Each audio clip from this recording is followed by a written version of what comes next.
aku udah gak kuat kalau harus ketemu lagi ngobrolin ini. Tapi ya papa harus tahu, ini tuh sekolah. Sekolah ini tuh ada guru, ada murid. Bapak tahu nggak guru-guru ini?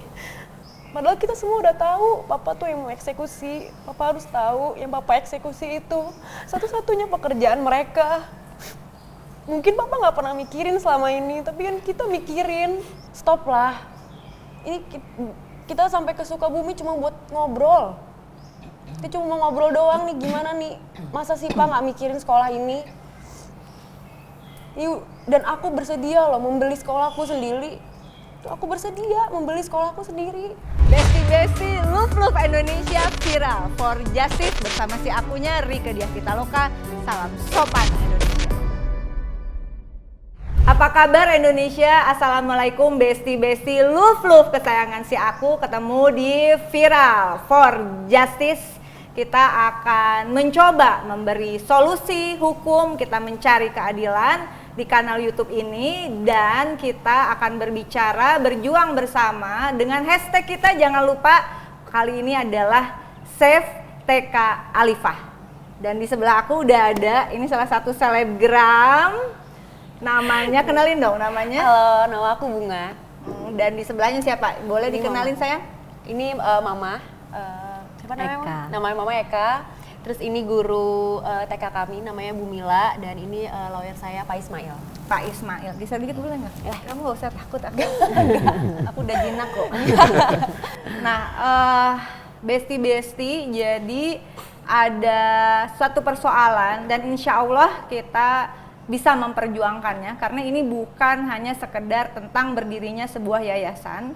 Dan ini juga bukan yayasan profit oriented sebetulnya, nanti akan diceritakan. Ini adalah perjuangan untuk mempertahankan sebuah TK yang memberikan kesempatan bagi anak-anak di sekitar berdirinya Yayasan Alifah ya untuk bisa mendapatkan pendidikan taman kanak-kanak, dan itu sudah berdiri dari tahun 2003 ya. Iya, benar. Bisa jelasin sedikit nggak sebenarnya nih? Aku lihat nih kayaknya auranya agak-agak sedih banget gitu. Ini 2025 berarti ya.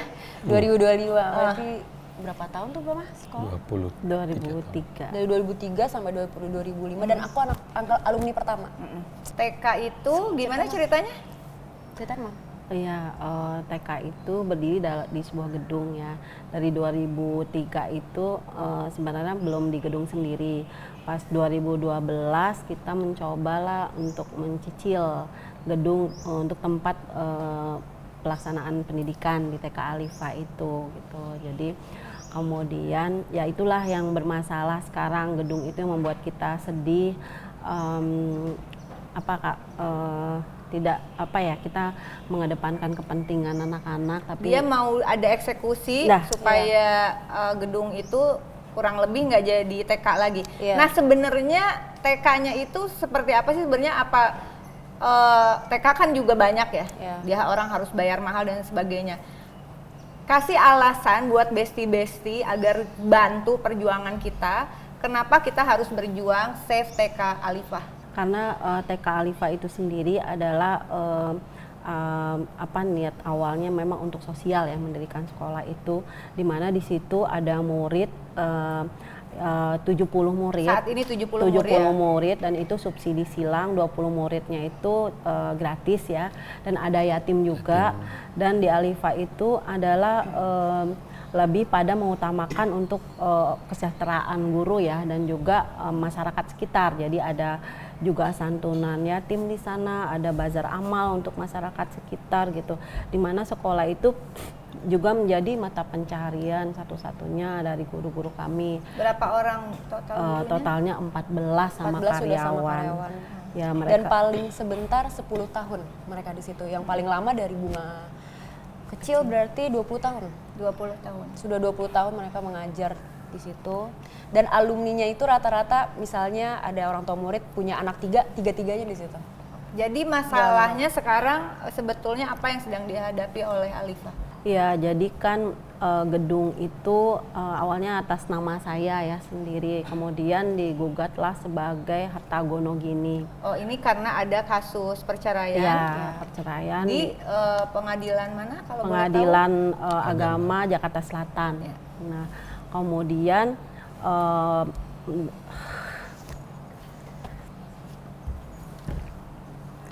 saya agak emosional Nggak gimana apa-apa, ya? memang kita harus emosional kalau ada ketidakadilan.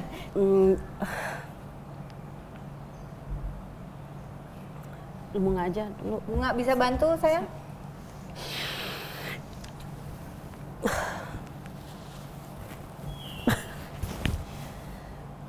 Ibu mungkin jelasin Bu dari Bisa Bu Mila, dibantu silakan. mungkin Ibu, jelasin. Ibu. Ya, saya kebetulan masuk Mbak di agak belakangan ya di tahun 2008 itu. Tapi memang kinerja kita di situ kekeluargaan banget. Jadi antar karyawan gitu ya, antar pengajar dan guru ekskul tuh erat banget gitu, terutama juga dengan wali murid gitu. Ini juga kan berkat pimpinan kami yang mengajarkan kami seperti itu. Di kami itu bukan hanya pendidikan aja, tapi juga sosial juga kami kedepankan. Bahkan para warga di situ kadang-kadang emang udah nunggu-nunggu. Jadi kalau mau Ramadan, mereka tuh kadang udah nanyain ke kami, kapan nih santunan gitu, kapan nih bazar amal gitu.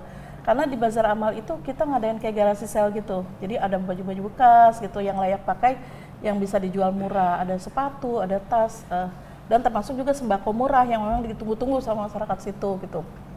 Biasanya kami tiap tahun itu bisa sekitar 200-an ke atas gitu ya, ngelepas itu. Pun 200 apa? 200 paket Ya. sembako gitu. Nah, masalahnya dari Alifah ini yang dihadapi sekarang apa? Ya, jadi kan digugat sebagai harta gonogini untuk dibagi dua, ya kan? Dengan mantan suami? Dengan mantan suami. Sementara itu kan sekolah ya, karena ya kami juga paham ya sudah tidak apa-apa gitu. Saya dan anak-anak bersepakat untuk memberikan yang menjadi haknya beliau gitu. Haknya mantan suami? Haknya Ya. mantan suami, karena setelah itu digugatnya setelah perceraian ya, bukan pada saat perceraian itu. Nah, kami ingin memberikan haknya dan anak-anak dari awalnya dari 3,5 M dibagi sesuai dengan keputusan pengadilan. Bunga yang akan membeli gitu, bunga yang akan membeli karena apa, untuk menyelamatkan sekolah itu tadi ya. Oke, kemudian naik lagi jadi 4 M sesuai dengan draft yang beliau tulis. Saya maunya 4 M ya Pak Ismail ya, 4 M, dan bunga pun bersedia. Walaupun nanti mungkin akan meminjam atau gimana, yang penting bunga bersedia untuk 4 M itu untuk membayarkan kepada papahnya demi sekolah ini tetap berlanjut, gedung itu tidak Tapi dieksekusi. bapaknya mau apa enggak? 4 M itu kan permintaan beliau. Cuman Bunga bilang Bunga akan minta ketemu sama papa Dengan syarat ketemu.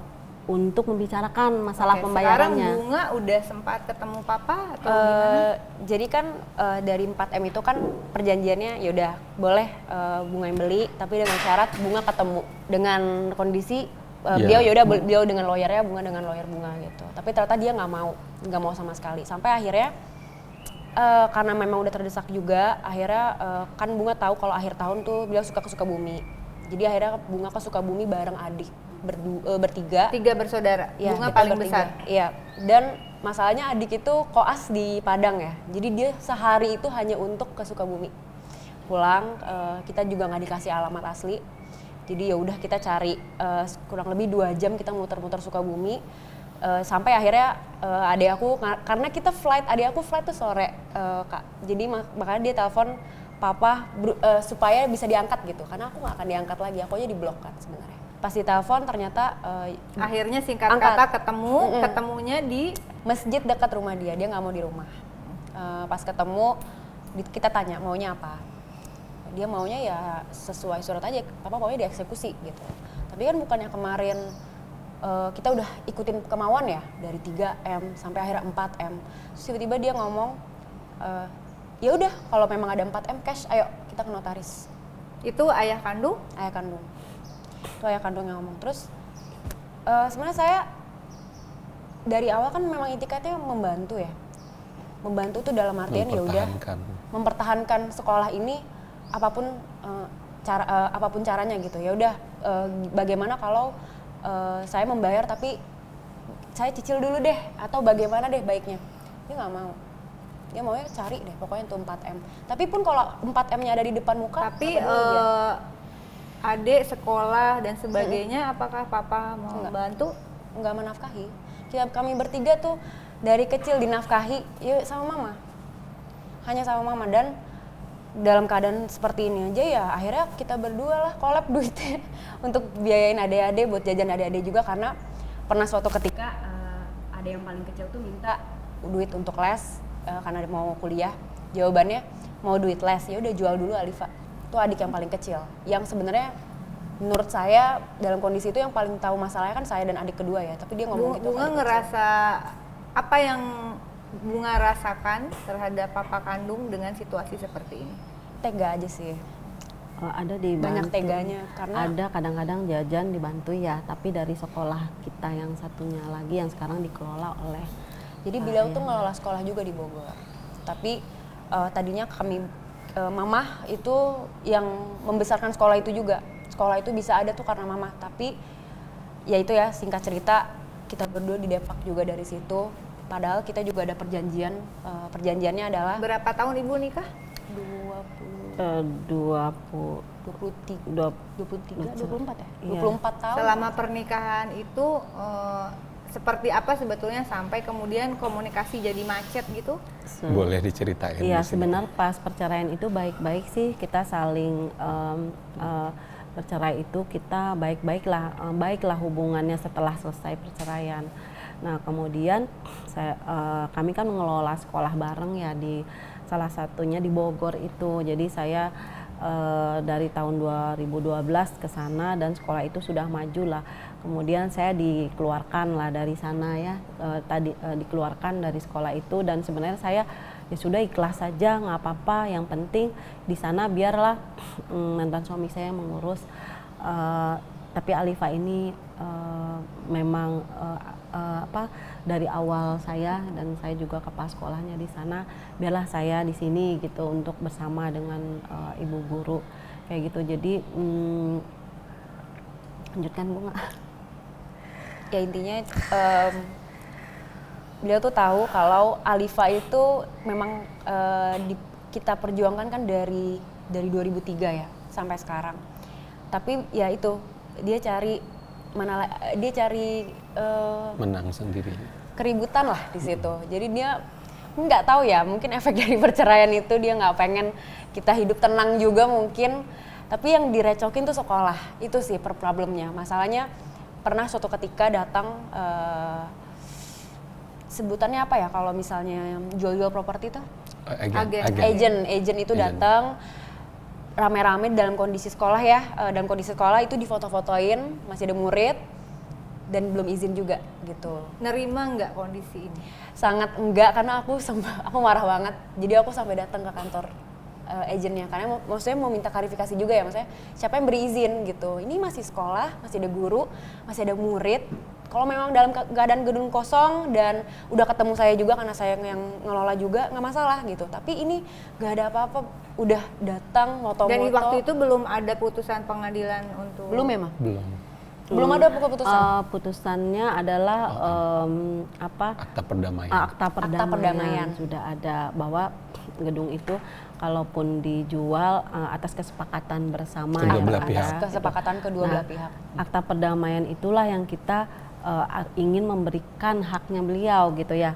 Karena di akta perdamaian itu harus dijual minimal 7M. Jadi beliau tidak menemukan pembeli 7M, akhirnya mengajukanlah ke pengadilan untuk eksekusi gitu.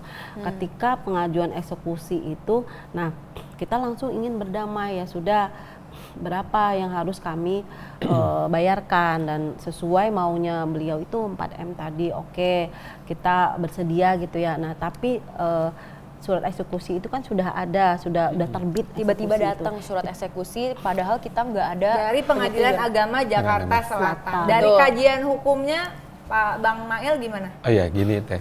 Sebenarnya sekarang ini kita lagi memperjuangkan ya salah satu sarana pendidikan TK Alifa yang secara hukum emang akta perdamaian itu adalah yang sudah berkekuatan hukum tetap. Itu udah inkrah. Sudah inkrah ya. Udah inkrah, cuman di sana kan udah inkrah dan kita di sini berjuang di sini ini buat sesuai dengan undang-undang. Kita minta dukungan dari lewat podcast ini, kita minta dukungan dari pemirsa yang ada yang lihat podcast ini, bahwasanya itu dibolehkan undang-undang. Jadi yang udah inkrah itu bisa dieksekusi. Cuman selama masih ada perundingan. Jadi waktu sebelum keluar eksekusi itu disarankan sama hakim untuk dilakukan perundingan dan disarankan untuk membelinya itu adalah orang terdekat.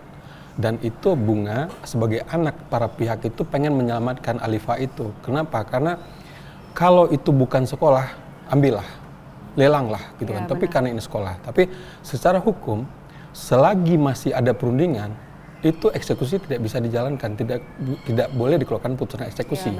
Sementara waktu itu anomalinya adalah selagi perundingan tanggal 10 kita masih mau berunding. Jadi dia minta waktu itu saya masuk dia minta 3,5 M, terus 3,5 M, terus dia minta ke 4 M. Kita diskusi sanggup nggak untuk 4 M. Boleh Pak, nggak apa-apa, kita minta 4, dia minta 4, kita sanggupin. Akhirnya kita punya. Ini bapak kandung beneran? Iya. Bapak kandung asli. Jadi gini Teh, ceritanya itu mungkin kita bisa simpulkan seperti apa. Jadi pas selesai Bunga ada sanggupin, kita ngomong, oke, 4M, itu masih perundingan.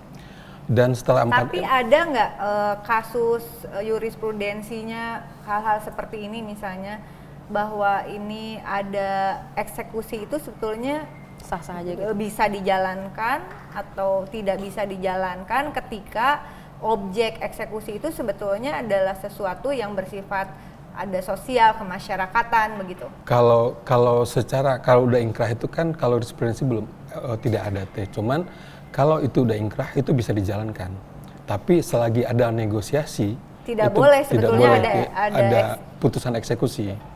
Jadi pihak panitera ataupun pihak pengadilan itu menyarankan kalau sudah tidak ada kesepakatan baru mereka mengajukan permohonan. Tapi waktu keluar surat untuk perintah eksekusi itu dalam proses perundingan? Masih dalam proses perundingan. Nah, berarti dalam proses perundingan di sini kita melihat ada celah hukum sebetulnya ketika proses perundingan sedang terjadi, maka putusan eksekusi itu sebetulnya secara hukum tidak bisa dikeluarkan. Ya. Kurang lebih seperti itu bahasa hukumnya? Iya, Teh. Jadi tanggal 10 kita masih minta 10 Desember 2024 kita masih minta Bunga pengen ketemu sama papanya dan sama lawyersnya, dan Bunga saya temannya sebagai lawyersnya Bunga untuk merundingkan term of payment, bukan masa kalau angka kan udah kita ada sepakat itu. Ya ikutlah pokoknya. Iya, Ya, ikutlah penting dengan sekolah maunya ini tetap dengan berdiri maunya ya. papanya gitu. Kita untuk ngomong itu, tapi papanya nggak mau. Kalau mau ngomongin masalah pembayaran silahkan dengan lawyersnya papa. Ya, gitu jadi kan. dia maunya aku beli tapi nggak ketemu siapa penjualnya. Gitu. Bahasanya gitu. Jadi Jangan sementara sampai ketemu. itu tanggal 10 kita masih berunding, besoknya dia minta besok datang ke kantor pihak pemohon. Tapi pas kita dapat putusan itu tanggal 9 dikeluarkan putusan itu. Sementara harusnya tanggal 11 itu kita masih berunding. Teh. Ini kan anomali Udah di situ. komunikasi dengan pihak Pengadilan Agama Jaksel? Itu kita udah komunikasi. Untuk yang putusan kita belum komunikasi. Kita lihat udah ada putusan, makanya kita waktu itu fokus untuk melakukan perlawanan secara yang sesuai undang-undang itu party verzet. Itu yang kita fokus di sana. Party verzet. Perlawanan terhadap putusan itu dari pihak gitu. Itu yang kita lakukan itu. Kalau Pengadilan Agama itu di bawah Kementerian Agama. Kementerian Agama. Iya. Nah, mudah-mudahan dari Kementerian Agama juga bisa melihat podcast ini. Barangkali juga ini bukan satu-satunya kasus ya yang terjadi. Bagaimana putusan eksekusi itu dikeluarkan oleh pihak pengadilan pada saat perundingan terjadi. Mudah-mudahan ada pemantauan dari Kementerian Agama agar kasus yang terjadi pada TK Alifah ini bisa menjadi satu pelajaran penting. Tapi kali ini kita tetap akan fight, berjuang bagaimana supaya TK Alifa ini tetap berdiri begitu ya. Betul. Bahwa kemudian ada eksekusi, saya kira itu sesuatu dengan proses seperti ini harus dianalisis lebih dalam artinya. Iya betul Teh. Nah, Karena Ibu sebagai guru nih Bu, ini jangan-jangan karena ini di pemilik yayasan, kemudian mungkin orang akan berpikir ya Ibu disuruh pemilik yayasan gitu. Ya sebetulnya ini secara psikis mengganggu kami sebagai pengajar ya. Karena hal-hal ini kan jelas mengganggu gitu. Artinya mengganggu seperti apa? Kayak tiba-tiba tanpa pemberitahuan mereka pasang pelang dijual. Kita jelas yang shock banget gitu melihatnya. Gitu. Dan anak-anak sedang belajar. Iya, ketika itu siang. Jadi karena kita kan ada penitipan anak juga yang sampai jam 5. Dan itu kita kaget luar biasa gitu. Sedangkan kita kan ngajar anak TK Mbak, yang artinya kita perlu emosi yang tenang gitu. Kalau istilahnya gedung kita diganggu-ganggu gitu, kita juga apa ya namanya nggak nyaman, nggak tenang gitu. Belum lagi mereka kan emang udah lama pasang-pasang di Instagram, pasang iklan dijual, sehingga beberapa wali murid itu menanyakan hal tersebut. Termasuk ada beberapa calon wali murid yang ini Bu, saya mau masukin ke sini, tapi kira-kira ini masih berlangsung atau enggak gitu. Ini guru-guru ikut datang sebenarnya ya. Jadi besti-besti, guru-guru, assalamualaikum semuanya. Nggak kedengeran, assalamualaikum. Waalaikumsalam. Semuanya datang ke Viral for Justice. Nah, besti-besti untuk lebih afdolnya ada lagi pendamping kuasa hukum, ini besti aku yang banyak banget nanganin kasus bareng untuk mengadvokasi supaya ada keadilan hukum buat besti-besti di seluruh Indonesia. Jangan kemana-mana, tetap bersama Viral for Justice. Besti-besti love Indonesia, Viral for Justice bersama si akunya Rike Diah Pitaloka. Salam sopan Indonesia. Besti-besti Indonesia masih di Viral for Justice dengan hashtag kita adalah Save TK Alifa. Dan sudah hadir bersama kita besti aku ini masih muda, baru selesai S2 ya di Fakultas Hukum Universitas Indonesia. Pertama selamat, tesisnya luar biasa. Dan ini adalah benar-benar partner banyak kasus yang sudah kami advokasi, ada Baik Nuril dan sebagainya. Kita concern terhadap terutama kasus yang dialami kekerasan terhadap perempuan dan anak, dan dalam kasus ini juga ada unsur seperti itu sepertinya, tapi kita tidak akan membahas itu. Nah, tadi sudah diceritakan sedikit sama Bang Mail bahwa sebenarnya pada saat terjadi perundingan kok tiba-tiba keluar surat putusan eksekusi dari pengadilan agama. Nah, kajian hukumnya seperti gimana sih sebenarnya? Iya. Boleh nggak sih pengadilan agama kayak gitu? Iya. Kok jadi gue yang emosi, Jis? Iya Teh, terima kasih sebelumnya Teh sudah diterima di sini. Jadi seperti yang disampaikan oleh Bang Mail tadi, menyambung yang disampaikan Bang Mail, memang sudah ada perundingan terus berlangsung, bahkan sampai tanggal 10 Desember 2024 kita itu masih ongoing proses, masih melaksanakan dengan penuh itikat baik, melaksanakan isi dari akta perdamaian. Celakanya hari sebelum itu, tanggal 9, Pengadilan Agama Jakarta Selatan itu justru menetapkan penetapan sita eksekusi terhadap objek itu. Sementara kita dengan penuh itikat baik masih kontak-kontakan dengan lawyer dari pihak sebelah menegosiasikan berapa nilai yang memungkinkan. Itu masih kita kontak-kontakan tanggal 10-nya. Sebelumnya, hari sebelumnya tanggal 9, Pengadilan Agama sudah menetapkan sita eksekusi, inilah yang kita sayangkan. Nah, kira-kira ternyata hal-hal kayak gini bukan hanya di pengadilan negeri aja ya? Di Pengadilan Agama Jakarta Selatan itu ditetapkan, ini sangat kita sayangkan. Secara hukum, itu preseden maupun jurisprudensi yang ada maupun doktrin-doktrin hukum yang berkembang, itu sudah jelas banget gitu. Ketika ada perdamaian, maka sengketa itu terhenti dengan seketika. Harusnya statusnya status quo. Tapi justru yang sangat kita sayangkan, ini pengadilan mengeluarkan penetapan eksekusi. Ini sangat kita sayangkan ya, karena tidak hanya berdampak pada para pihak saja yang bersengketa di situ, tapi ada dampak sosial yang lebih besar. Ada sekolah di situ, ada puluhan guru yang dari tahun 2003 mengajar di situ yang menggantungkan hajat hidupnya di situ. Ada 70 orang siswa di situ dan ada ribuan calon siswa yang tadinya mungkin potensially akan sekolah di situ.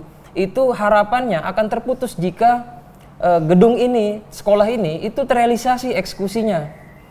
Jadi ini yang sangat kami sayangkan. Jadi mudah-mudahan Kira-kira pengadilan apa yang bisa, apakah bisa pengadilan agama, langkah berikutnya nih ke pengadilan agama apa? ya ini kan karena akta perdamaian ya, secara hukum statusnya sama dengan putusan yang telah berkekuatan hukum tetap, ya kita tentu hormati ya. Kami terhadap ini seperti yang disampaikan Bang Mail tadi telah melakukan upaya perlawanan terhadap itu. Tentu itu kembali lagi ke kebijaksanaan Ketua Pengadilan Agama Jakarta Selatan dan Ketua Pengadilan Tinggi Agama Jakarta Selatan, dan harapan terbesarnya tentu Mahkamah Agung juga atensi terhadap ini. Balik lagi ke Mahkamah Agung ya, balik lagi ke Mahkamah lagi-lagi. Dan kita sangat berharap dalam kasus seperti ini tentu ada rasa keadilan ya yang lebih terpenuhi begitu, karena kalau kita lihat banyak yang tidak bisa kami ungkap perjalanan sebetulnya begitu ya, tetapi saya kira kita fokus pada masalah hukum yang sedang kita hadapi ya kan. Jadi langkah terakhirnya kira-kira apa?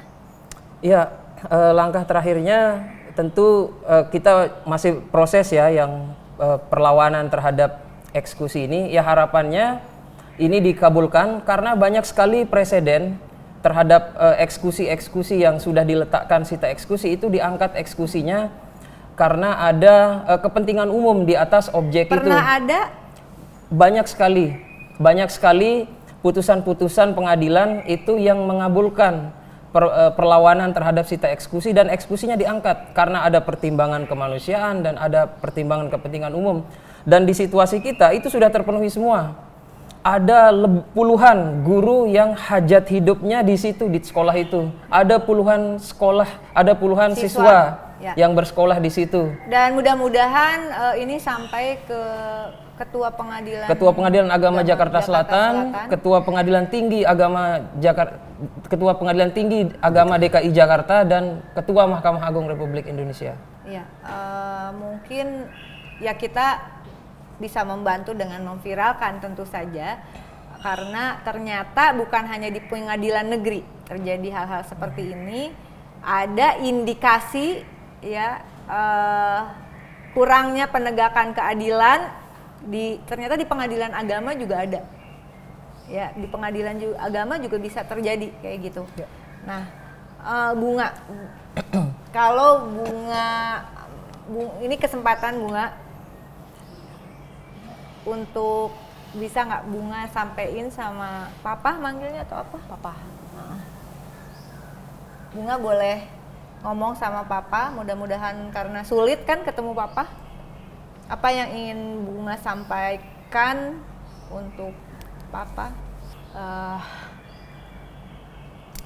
Sebenarnya udah capek banget, udah nggak kuat kalau harus ketemu lagi. Karena Papa harus tahu, tiap habis ketemu aku muntah. Aku udah gak kuat kalau harus ketemu lagi ngobrolin ini. Tapi Papa harus tahu, ini tuh sekolah. Sekolah ini tuh ada guru, ada murid. Bapak tahu nggak guru-guru ini? Papahnya kenal sama guru-guru ini? Kenal, Bu. Dia masih datang kadang ke sekolah. Bunga juga ngerti dengan kondisi dia mengeksekusi, dia masih datang ke sekolah. Kantor. Masih datang ke kantor, itu kan ada kantor. Padahal kita semua udah tahu Papa tuh yang mau eksekusi. Papa harus tahu yang Papa eksekusi itu satu-satunya pekerjaan mereka. Mungkin Papa nggak pernah mikirin selama ini, tapi kan kita mikirin. Semua guru itu udah umroh itu karena apa kalau bukan karena sekolah itu? Kita nggak nyari profit di situ, kalau memang kita nyari profit di situ. Ya udah jual aja. Jual aja. Ih nggak ada profit di sini. Dan artinya Bunga harus kalau terjadi misalnya nanti keputusan mau ngelepas dengan harga sekian, nggak apa-apa. Bunga akan berusaha untuk Aku akan cari duitnya. Papa mau berapa, Pak? Mau berapa, Pak? Mau berapa yang Papa minta? Kayak Bunga dari udah 4 tahun loh, Bu. tapi ada hal lain yang ingin Bunga ceritakan seperti apa sebetulnya masa kecil dan sebagainya mungkin yang bisa menguatkan supaya papa tergerak gitu.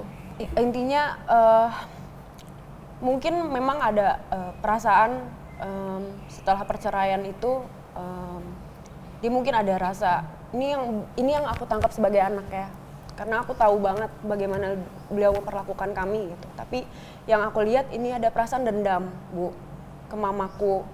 Jadi sebenarnya walaupun uang itu ada, beliau tuh nggak peduli juga, itu akan dieksekusi. Mau kita pindah gedung tuh akan dicari lagi celahnya. Jadi maksudnya stop lah. Ini kita sampai ke Sukabumi cuma buat ngobrol. Kita cuma mau ngobrol doang nih, gimana nih? Masa sih Pak nggak mikirin sekolah ini? Dan aku bersedia loh membeli sekolahku sendiri. Aku bersedia membeli sekolahku sendiri. Adik-adik juga sepakat. Adik-adik sepakat, bahkan dia pulang dari Padang ke Jakarta hanya untuk make sure ini sekolah nggak dijual lagi. Karena adik yang kedua ini udah pernah copot pelang dijual itu dan dia kasih ke papa ke rumah. Tolong stop pasang pelang ini. Ini masih ada guru-guru di sekolah. Masa harus pulang lagi dari Padang cuma buat perjuangin itu? Bunga tetap kuat, ibu juga. Ibu harus kuat, harus kuat.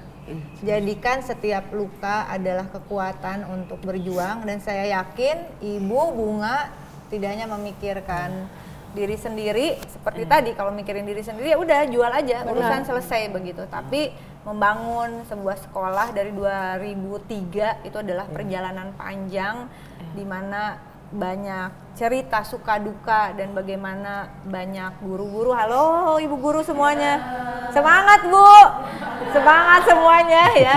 Dan mudah-mudahan podcast ini bisa sampai ke yang terhormat, yang mulia Ketua Pengadilan Agama Jakarta Ketua Selatan, Pengadilan Agama Jakarta Selatan, terus Ketua Pengadilan Tinggi Agama DKI Jakarta, dan Ketua Mahkamah Agung Republik Indonesia.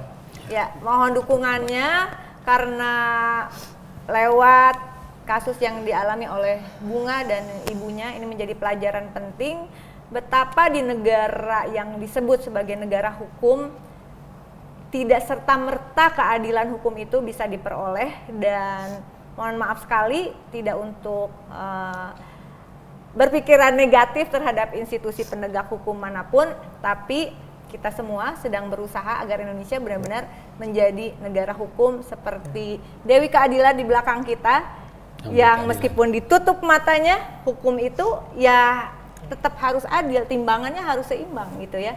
Jadi teman-teman tolong bantu viralkan Save TK Alifah bersama Viral for Justice. Terima kasih sudah menonton tayangan ini. Insya Allah semuanya bisa kita perjuangkan karena sebaik-baiknya hidup adalah hidup yang bermanfaat untuk orang banyak. Wassalamualaikum warahmatullahi wabarakatuh. Salam sopan Indonesia.